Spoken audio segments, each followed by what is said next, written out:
And welcome back to another episode of the Nothing to Do podcast. I am your host, Jeremy.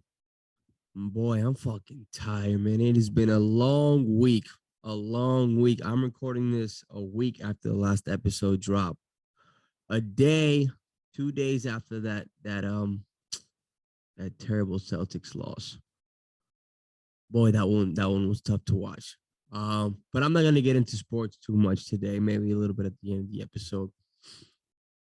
Um, It's funny at the school that I've been working at, this new school in Massachusetts, same type of private school that I was at before, more or less. I've been working with this affinity group for boys of color for the middle schoolers, and it's a great space for them, sort of just to kind of unpack a lot of feelings and sort of the day to day what's like to be a person of color in a predominantly white space, um, in that type of private school setting.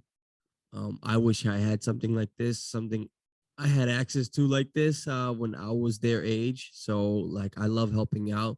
Honestly, they suck. They fucking suck sometimes because at the end of the day, they're still fucking 11, 12, 13-year-old boys. And to get like serious discourse going, it takes a lot. And sometimes when we catch some momentum on whatever we're talking about, the meeting ends, right? Um, but it's frustrating, because yesterday was our last meeting, right?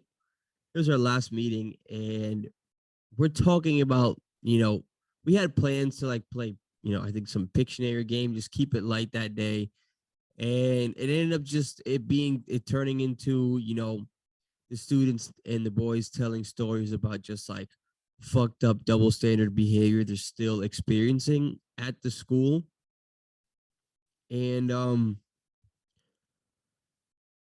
and like and there's really nothing that's being done about it, and it sucks because it's just like this school is so it's like basically like there's still like white girls running around here saying the n-word, calling people monkeys, fucking, the guy saying that they're hitting the guys and saying shit like, oh, you can't do anything back, shit like that, which is like stuff like that is it's cute, and obviously like they're young, and the girls may have crushes and stuff like that, but it's just like, yo, like where is like the discipline in that? It's just like they it's frustrating. The disciplinaries in charge, right? They focus their attention more, and it's just like they seem to come down on tougher stuff like students fighting and like suspending kids for that, and then like we go through cycles of like stories like this, whether it's like super sexist or homophobic or racist, where it's just like they have these restorative justice gatherings where it's just like everybody comes in and talks about how they feel about whatever transpired, right? And in theory it's good, and it's tough because it's like the students, and they've said it themselves, that like they don't necessarily agree with it, and it's tough at that age to understand, and it feels like it's very like, since the students don't care, then it's just like they do it and move on, right? It's very performative. And in theory I do like that idea, but it's just like, what are we actually doing in teaching these kids in terms of, what's right and wrong, what you can get, you're basically showing them that like you can get away with saying all this fucked up stuff, and like you get like these like crazy slaps on the wrist when like kids get in trouble, get in more trouble for far less or like severe shit, right? And it's tough because it's just like at the end of the day, right? These are eighth graders, and like even I don't know exactly who this girl is, but if it is who I think it is, like this is a person that's like, and I'm just going with the specific example because there was a lot of stories of just like borderline racist shit going on at this school, just like kids, like white kids being dumb as shit. And it's just like kids are dumb, and we understand that. And at the end of the day, you can't judge somebody by their worst actions. You are never the worst thing that you did, right? And they're young, but it's just like there is where do we draw the line? It's like Like there's something that needs to be done, right? Instead of, and it pisses me off because the school I work for, it's very big. They lead with racial justice, you know, equality with gender, and you know, and like a very new and progressive way of thinking. And I respect it only if there's stuff being done on a level that needs to be done, right? Like these restorative justice circles turn out to be performative justice circles when when this specific person who's like yelling, like telling other black boys racial slurs is going to end up going to one of the best high schools in New England come this fall, right?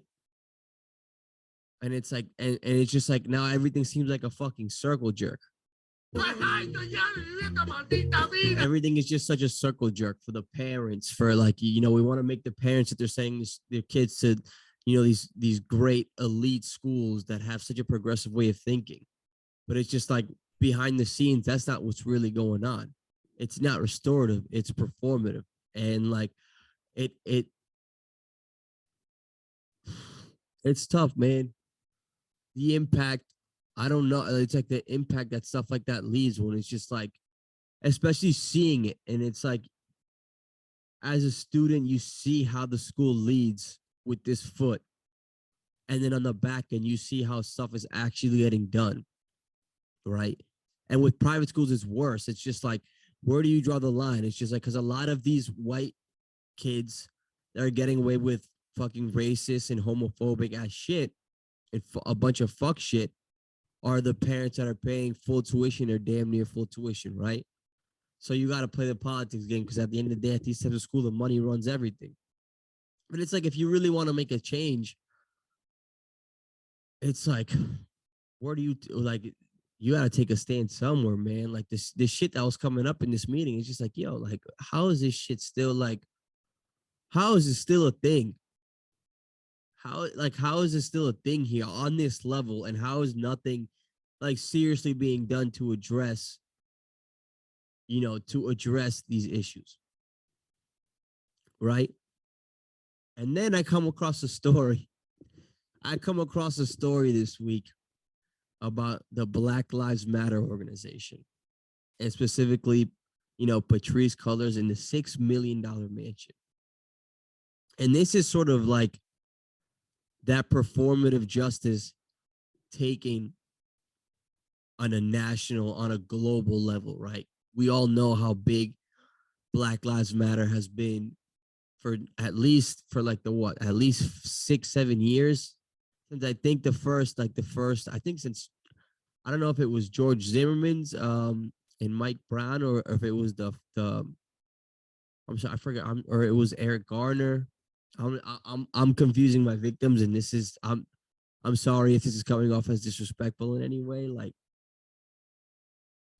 um, but yeah, since then, like, Black Lives Matter has taken off not only as a saying, as like a message, as an impactful message, but they're an organization. They're a nonprofit organization. And recently,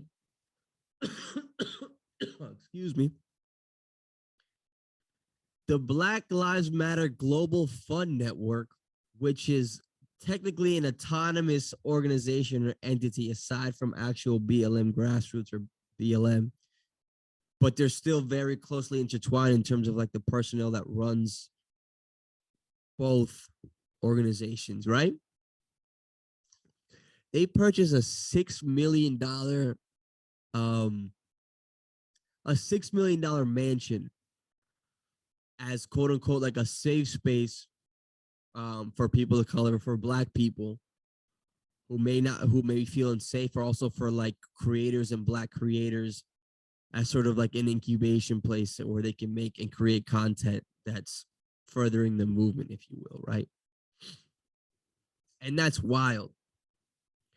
Like, forget about, and it's like it has been used for that, I guess. I think the craziest thing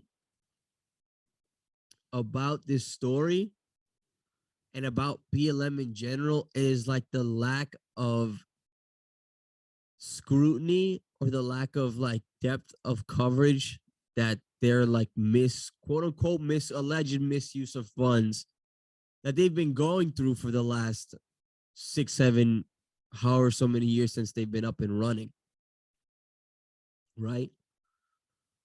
And I read this whole article on like the misappropriation of BLM funds. And this is like I said, the biggest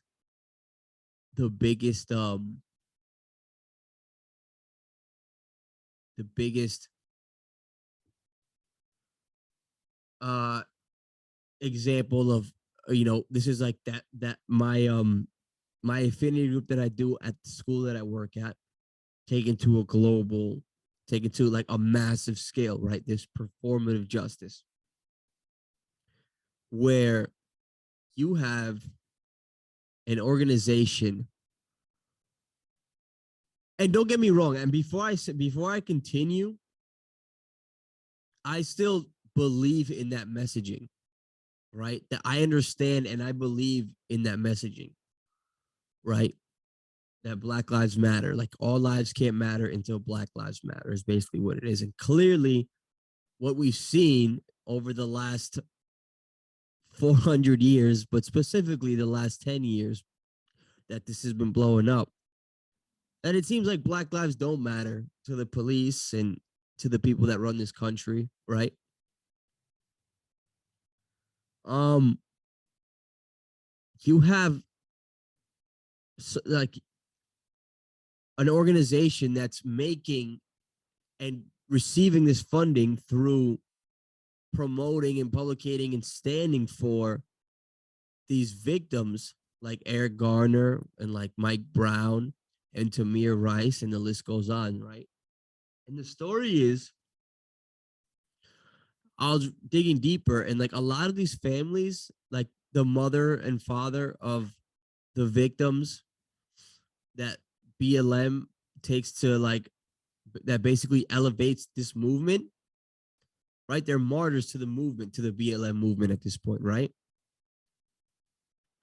The family doesn't see any of the money or very little of the money. And like a lot of these parents have spoken out against BLM and have basically been like, yo, fuck you.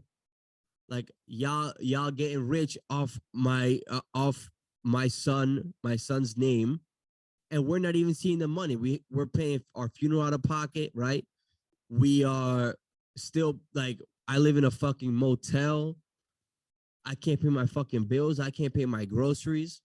You know what I'm saying? And it's tough because yeah, and there's been a big history on that with BLM.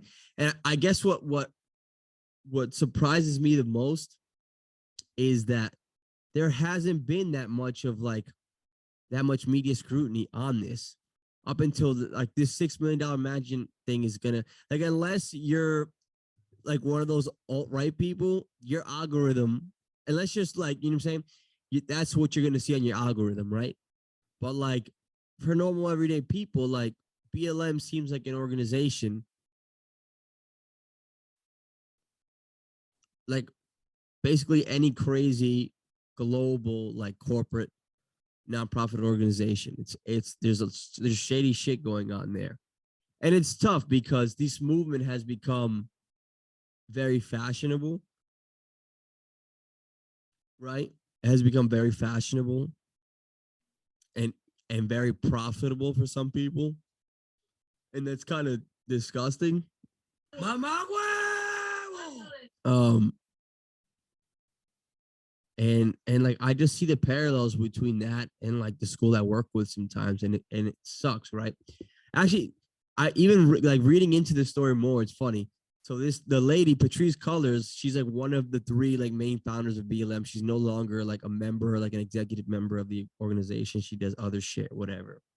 And the tale has it that like her, like after, I don't know if it was after George Zimmerman got off, like she was drunk at a bar with like three other people, and like That's how the Black Lives Matter hashtag started. And then from there, it like took off like crazy. And it's been almost on some like fake it till you make it type shit.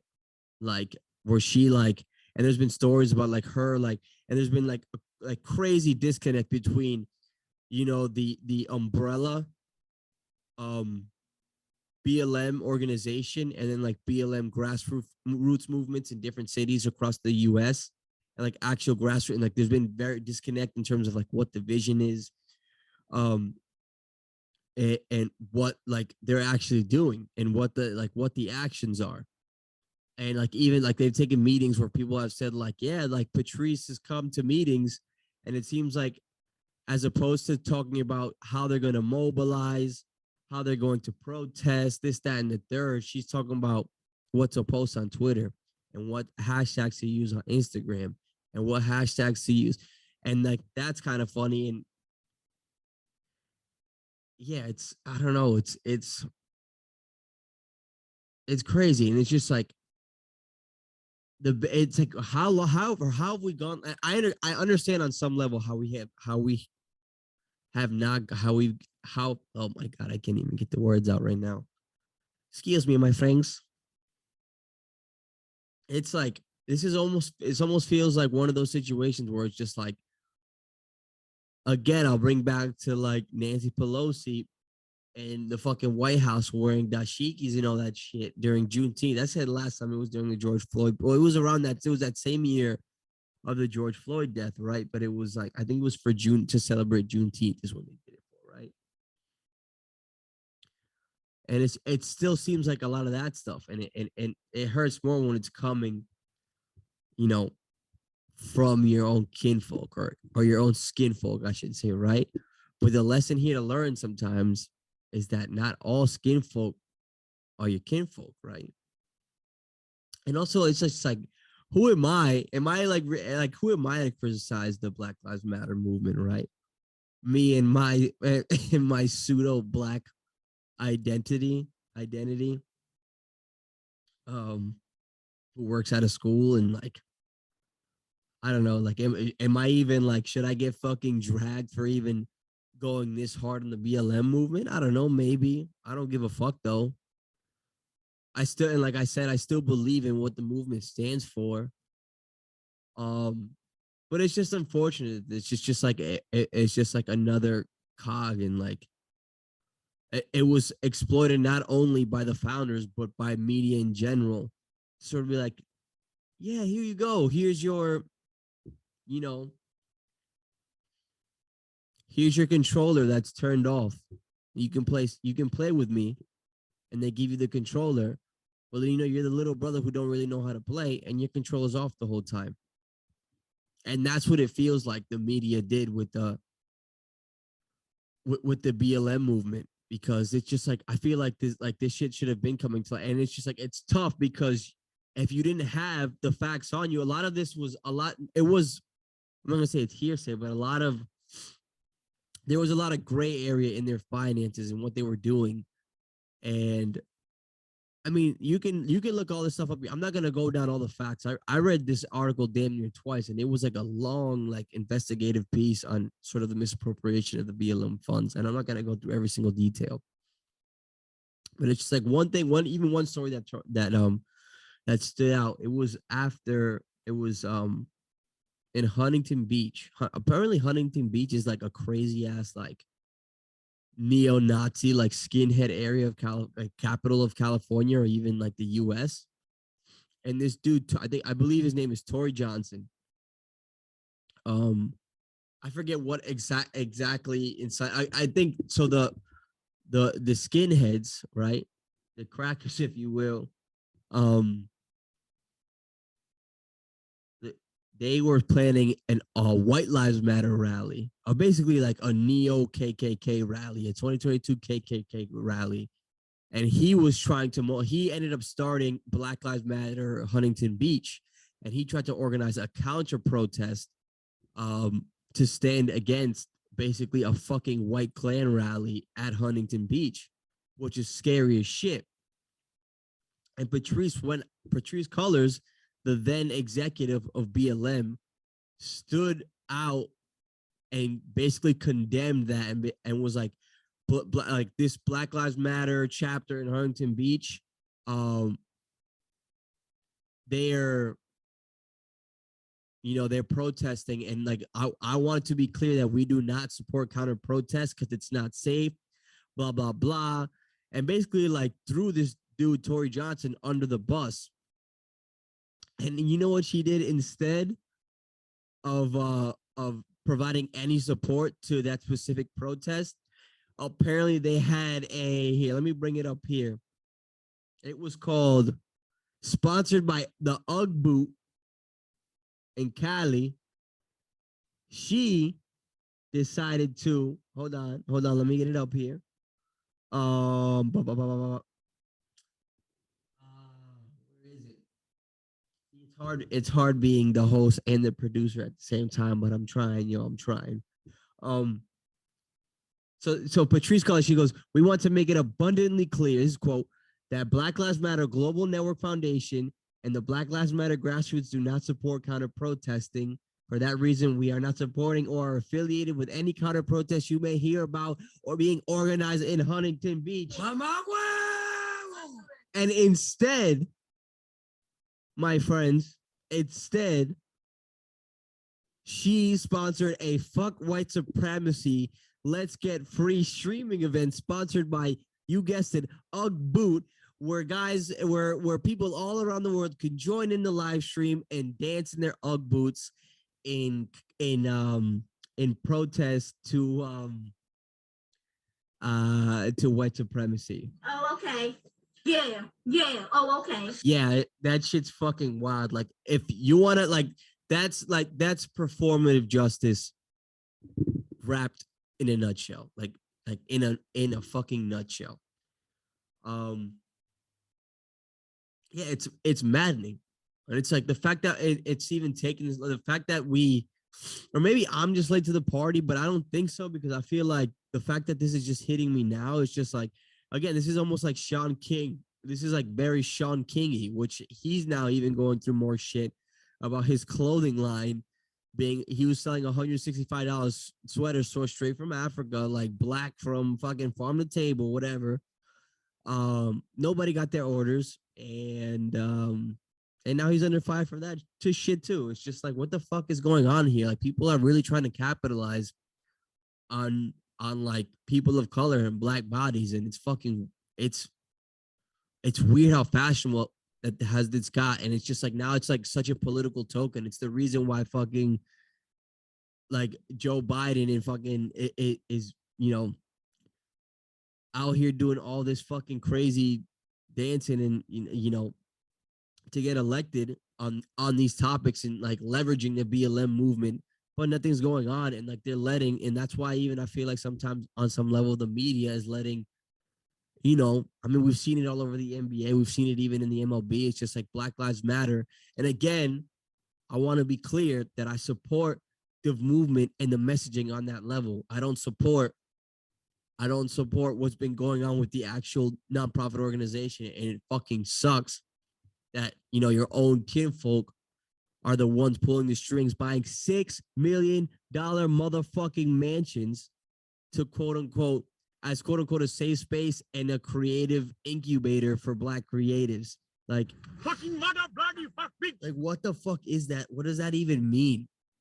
And it turns out that Patrice Cullors was even using the mansion to host fucking birthday parties for her kids and other personalized shit. And I can go on. I feel even dirty just going this hard on the movement. Like I said earlier, like, it's just like, who the fuck am I to criticize on this level? I mean, but like, what the fuck, yo? Like, what the, man, who's the president? Byron. And like, right now, it's just like, it's even, this is the reason why BLM hasn't been under any scrutiny is the same reason why everybody is standing for Ukraine right now in this Russian-Ukraine shit. And it's the reason why I barely even touched the subject on the Ukraine and Russia war. And this is not to say that the Ukrainians aren't suffering, because they are, and it's fucked up what's going on there, right? Um, but it's just like at the same time, you have like Israel and Palestine, and it's just like, man, who's the president? Pirate. What the fuck is going on there? It's just like we don't keep that same energy for what's going on there, which is even worse. Like, guess the like this week, her name, a reporter was literally assassinated by the Israeli media, the Israeli military for trying to cover. I forget exactly what she was covering. Her name was Shireen Abu Akleh. Excuse me if I completely butchered that pronunciation. You know, like rest in peace to you. Like she was a journalist, a Palestinian journalist, was murdered by the Israeli government, like by the Israeli military, bro. And it's just like this has been going on for years. It's just like even the like, and because of like U.S. interests in it, whatever they may be with Israel, it's just like we don't get that same coverage, that same empathy we need to have for Palestine. It's just like, but we have it for Ukraine, and it's a lot political, and I'm oversimplifying a lot of shit, and I'm going by like that one history class I took, that post in at Berlin University where I studied. It was like post World War II, and it's just like, but yeah, basically all that land, or like that Syria, Palestine, Israel, like all those borders, like they were just written on a line from the winners of the war after World War II, I believe it was. And it's just like it just displaced a lot of like ethnic groups, which is a big reason why there's been conflict in Israel, with Israel and Palestine, since those days. Um, but it's just like I don't know. Yeah, it's odd. It's a fucking strange world we live in, and lo and behold, I'm recording this and talking about all of this. I don't think I've gotten this. I don't think I've gotten this in depth about race in America since like episode 10, where I went, you know, full fucking MLK. I don't know what you want to call it. I'm just fucking joking, but where I had that whole episode about, you know, after that whole shit with George Floyd, and you know, that friend of mine I had a disagreement with about, you know, sort of, you know, BLM, or like what BLM means, and the police in this country and what have you. But it's just like, yo, like what the like, what it, you know, what really triggered it, I don't know, it was crazy timing, because it's like that whole thing that happened, that's happening at the school I work at.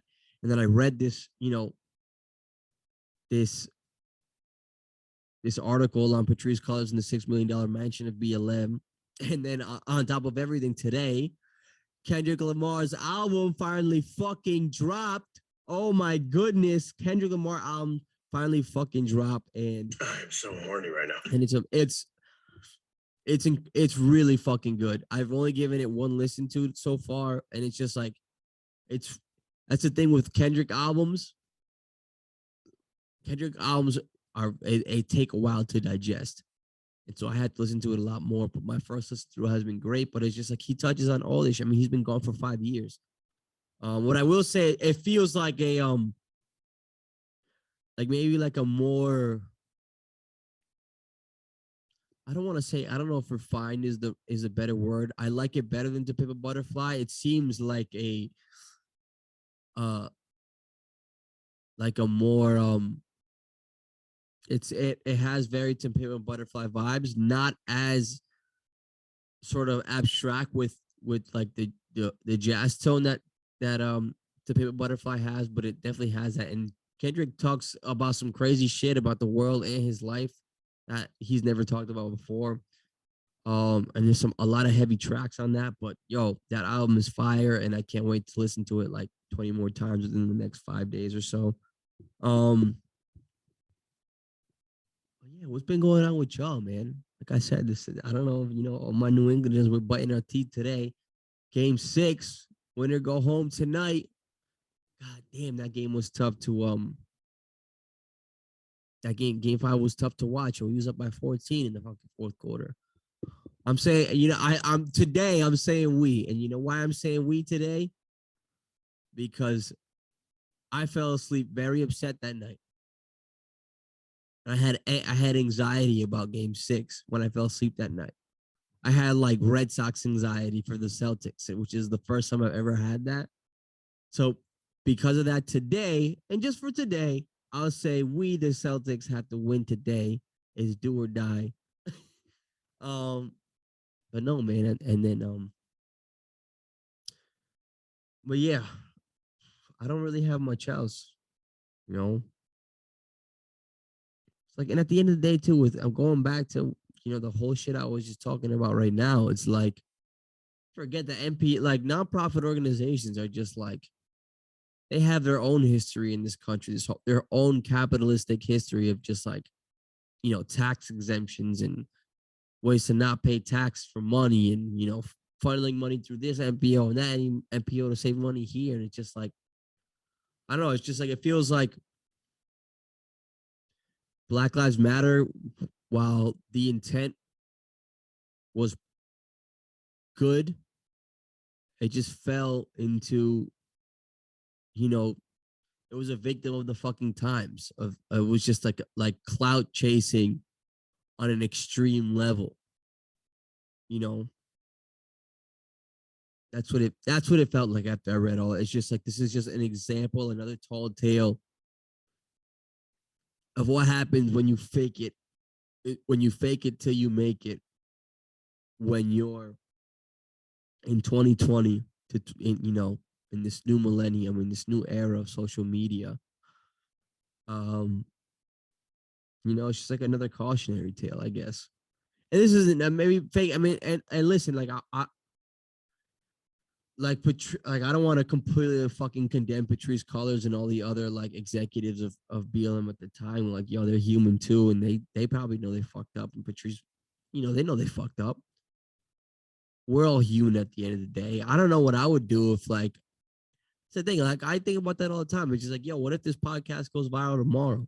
Then what? Like, you know, what if tomorrow I sign a fucking, $1 million deal for some reason, somewhere, like I have this crazy fan base and like, I don't know. I think about that shit sometimes. I try not to too much because it's like, and I've talked about this all the time. Like, that's not why I do this podcast. That's not why I continue doing this after 2+ years, averaging fucking double digit views on my fucking, with the exception of a couple of episodes on my on my on you know per podcast. I have fun doing it, and I still have fun doing it, and I still have plans and more plans for this, and more high hopes for this. I mean, look, it's still blank the wall, but there's the sign there at least, right? And this wall is bigger. It's still empty on that side, and it's still empty on that side. So, I want to make this. I talk about this a lot, but yeah, it's been like a challenging week for me on that level. It just kind of bummed me out leaving that group yesterday with the kids and just being like, like this is what we're doing.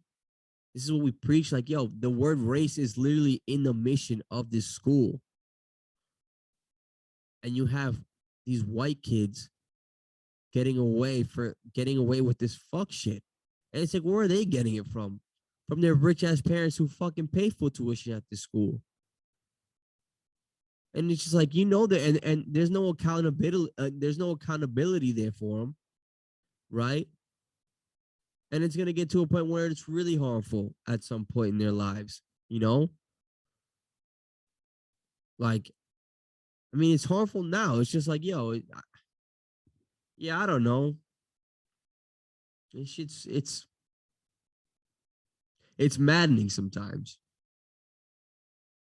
because you know, I also have plans for like staying in education for a little while longer. And,